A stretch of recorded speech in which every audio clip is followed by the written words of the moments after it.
Ya, terima kasih Anda masih bersama kami di Lobi dan kami masih membahas tema Stop Bullying pada Anak. Kalau Bunda Niken sudah mengalami pendampingan begitu ya terhadap korban-korban bullying begitu banyak, kira-kira Bunda sudah menemukan tidak satu formula yang mungkin nantinya bisa efektif diterapkan untuk menekan kasus serupa? Sebetulnya tadi juga sudah saya singgung sedikit sih Mas.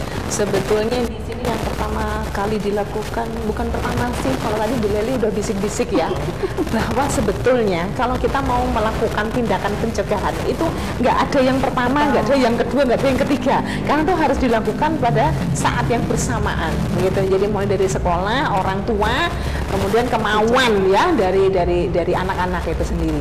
Jadi sebetulnya yang pertama kali yang dilakukan tuh kalau menurut saya adalah menanamkan pemahaman motivasi seseorang itu bisa melakukan kekerasan. Itu harus kita pahami, kan itu kelihatan kan anak-anak yang punya temperamen seperti itu sudah kelihatan. Nah ini kita harus anak-anak kita harus nih kita ajar untuk mengenal orang-orang yang cenderung melakukan kekerasan anak-anak itu seperti apa. Kemudian kedua itu tadi memberikan penguatan kepada mereka. Dan yang ketiga itu menanamkan budi pekerti itu tidak hanya untuk pelaku, tidak hanya untuk semua anak. Itu diberikan penanaman budi pekerti bahwa saling menyayangi, saling mengasihi itu adalah keharusan.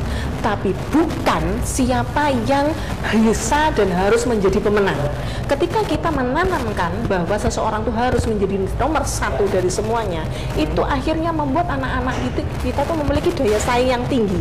Akhirnya mengharuskan tertanam di otaknya bahwa aku harus jadi nomor satu untuk apapun. Nah ini yang akhirnya orang tua harus menemukan satu formula lagi, yaitu memahaman kepada mereka bahwa memberikan pemahaman kepada mereka bahwa menjadi kuat itu bukan segala-galanya. Oke, baik. Bu Leli, apakah sepakat dengan apa yang disampaikan Bunda Niken tadi?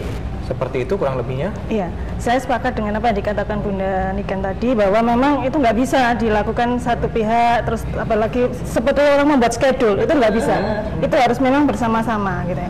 Mulai dari orang tua, bagaimana orang tua ini memberikan penanaman budi pekerti, memberikan waktu yang kalau katanya orang-orang kualitas time ya, kualitas time-nya itu yang bagus kepada anak-anaknya, sehingga anak-anak tidak merasa bahwa dirinya itu tidak mendapatkan perhatian dan mencari perhatian di luar dengan cara-cara yang negatif gitu ya.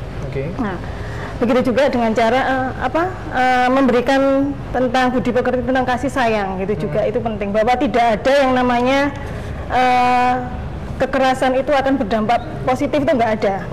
Pada bentuk apapun yang namanya kekerasan itu tidak ada yang sisi positifnya itu nggak ada. Gitu ya. Bu Leli, kalau berbicara soal korban begitu, apakah memori mengenai hal traumatis yang dialami oleh sang korban ini akan dibawa terus sampai nantinya dia dewasa dan diinternalisasi dalam diri sang korban sendiri? Iya, memang ada. Saya kira semua memori yang nantinya itu membekas, istilahnya memberikan baik itu memori yang membuat bahagia maupun yang tidak bahagia, khususnya yang tidak membahagia, itu akan dibawa terus sampai dia besar, sampai dia tua, itu akan masih membekas gitu. Tetapi bagaimana dia memahami bahwa pengalaman ini itu tidak bisa lepas dari dia, bagaimanapun bentuknya nggak bisa lepas. Tetapi yang perlu dipahamkan kepada mereka, ke depan ini loh harus bagaimana dia. Kalau dia akan berpikir ke belakang terus, nggak akan ada penyelesaiannya. Tetapi ketika berpikir ke depan, apa yang harus saya lakukan untuk masa depan saya, kebahagiaan saya, nah saya kira itu yang dia. Kalau tadi Bunda Niken berbicara bullying ini bukan sesuatu yang biasa begitu. Korbannya bisa saja mengalami satu kondisi stres, kemudian yang terparah bisa sampai mengakhiri hidupnya begitu. Bagaimana caranya kita bisa melihat bahwa di sekitar kita mungkin anak ini adalah seorang korban bullying dan kita melakukan tindakan apa yang pertama yang bisa kita lakukan agar tidak sampai di tahapan yang terakhir tadi sampai mengakhiri hidupnya itu? Biasanya sih kalau anak-anak yang korban bullying itu saya kira akan ada perubahan perilaku ya. Biasanya korban-korban bullying itu biasanya yang dipilih itu adalah anak-anak yang memiliki kepribadian lemah. Ya, itu akan ya mungkin jarang tidak mau berkumpul, kurang mau berkumpul bersosialisasi dengan teman-temannya, itu malah menjadi sangat menjadi sasaran empuk bagi mereka itu. Oke, berarti memang itu tadi ya salah satu yang harus dilakukan juga penguatan terhadap anak gitu ya.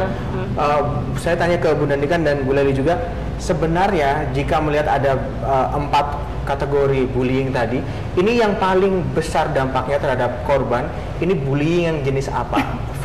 Kata-katakah, kekerasankah, penyisihankah? Dijawab nanti Bunda Nikan dan Bu Leli. Kita harus sapa dulu pemirsa di rumah. Halo, selamat malam. Selamat malam. Iya, dengan Ibu siapa di mana? Dengan Ibu Sri Mulyati, Pak, dari Sidoarjo. Ibu Sri Mulyati, silakan. Iya, ini Pak, keponakan saya itu kan di daerah Trenggalek, Pak, ya.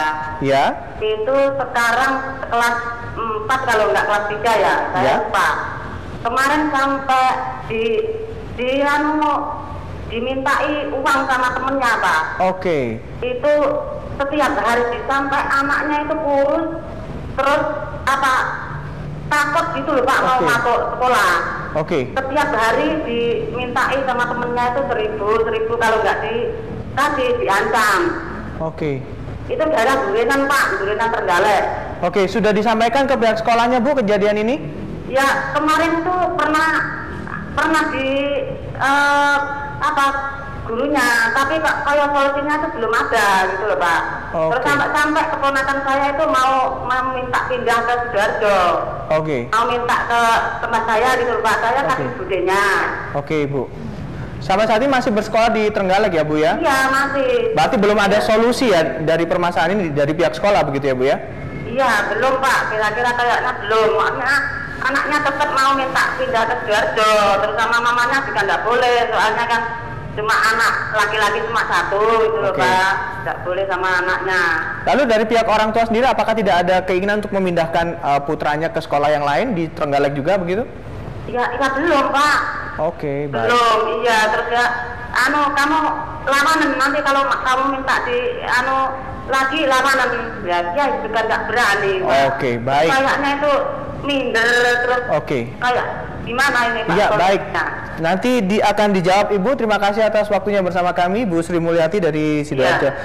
Bu Leli, Bunda Nikan, ini Ibu Sri Mulyati, keponakannya di Trenggalek, setiap harinya selalu dipalakin sama teman-teman sekolahnya, sampai akhirnya dia tidak betah begitu ya. Kalau tidak dikasih duit, nanti akan dipukul begitu. Kira-kira apa yang harusnya dilakukan? Baik dari karena tadi orang tuanya lawan saja mereka, jangan takut begitu. Apakah itu sudah tepat pilihan itu untuk sang anak? Dijawab nanti di segmen terakhir. Kita harus jeda dulu. Dan bagi Anda pemirsa yang masih ingin bergabung bersama kami masih memiliki 1 segmen. Di segmen yang kelima Anda bisa menghubungi nomor telepon 031 582 596 54. Lobby akan segera kembali sesaat lagi.